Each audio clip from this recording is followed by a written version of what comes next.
Yo, look what just came in. This is the Samsung Galaxy S21 FE 5G. But why now? Let's take a closer look.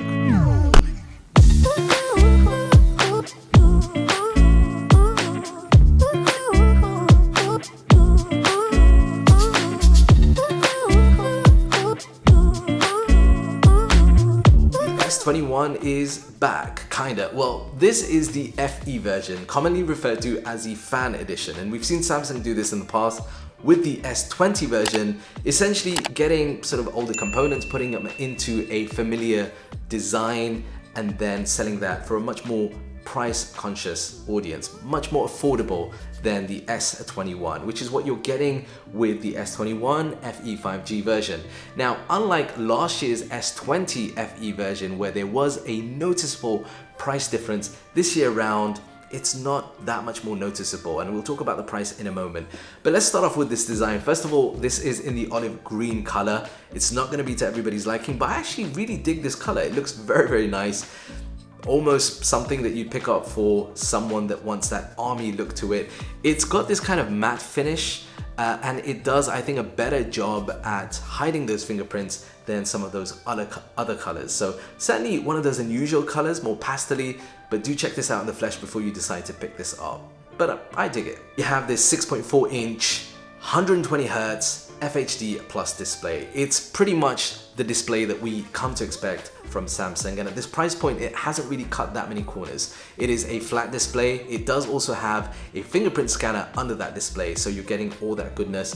In terms of day-to-day overall, stuff that you would expect this display to do, it does that incredibly well. To performance, this is powered by the Exynos 2100 processor, not the chipset Snapdragon 888 like other markets. So in this region, just be aware of that. You're gonna get the Exynos 2100, but it's not all bad because it's paired up with 8 GB of RAM, and you can get that as either 128 gigabytes of storage or 256 gigabytes of storage. In terms of day-to-day performance, pretty much in line with the S21.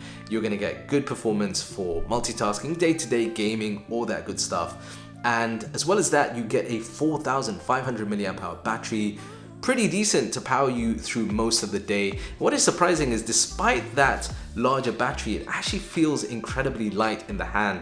Weighs in at around about 170 or 175 grams, which is very, very light in this form factor. Now, as well as that, support for wireless charging up to 15 watt as well. So a pretty decent package all round.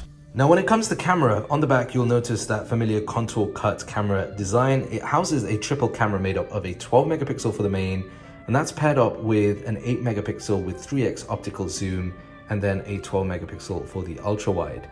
Now, the actual shots that you get are pretty good on this smartphone. You're gonna get good dynamic range, you're gonna get good color accuracy and balance as well. And it does a good job between all those three different lenses. Ultra wide going up to the 3x optical zoom. Obviously things start getting a bit messy when you go anything higher than about 10x, but still at up to 3x, I think it does a very, very good job. All right, so here's a quick look of what video looks like on the S21 FE. This is a film 30 frames per second, but 4K with the super steady on. Obviously, there's a big difference between super steady on and off, but let me know what you think of the quality both of the video from this example and also of the audio in the comments below. So this is an example of the front-facing camera. This is the selfie shooter. It's a 32 megapixel selfie shooter, f2.2, which is pretty decent. It takes some nice shots, particularly portrait shots, but also for the video capability, it does pretty good as well. It's UHD, currently recording UHD 30 FPS. And the only small thing that I would like to have added to this is some kind of equivalent steady mode, because as I start moving around and walking around, you'll notice that it is a little shaky, but it still does a good job. The S21 FE 5G certainly ticks a lot of those boxes. It's got good design, it's got good internals, and at this price point, which for the 128 gigabyte variation is going to set you back 2,699 dirhams in this region officially.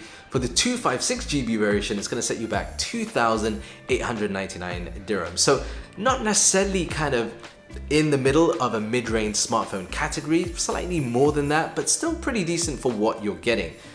But the important point here, this is probably the thing worth considering, and the reason why I asked why now, given that the S22 is literally round the corner? Perhaps it's worth waiting to see what we're getting with the S22. Perhaps that might be a better option for you. And also number two, what that might do with the price of the S21 range across the board. Will that lower the price? And again, given this is literally around the corner in terms of timelines, it might be worth holding out a little longer just to see whether or not the S21 FE 5G is the right phone for you. And yeah, that's kind of my thoughts on this. It's a decent phone at this price point, but it's so close to the S22 that it's kind of harming the chances of the S21 being more popular than it could be or should be. Let me know your thoughts in the comments down below, and if you've enjoyed this video, be sure to smash that subscribe button. Check out this other Samsung related video over here. I'll see you there next.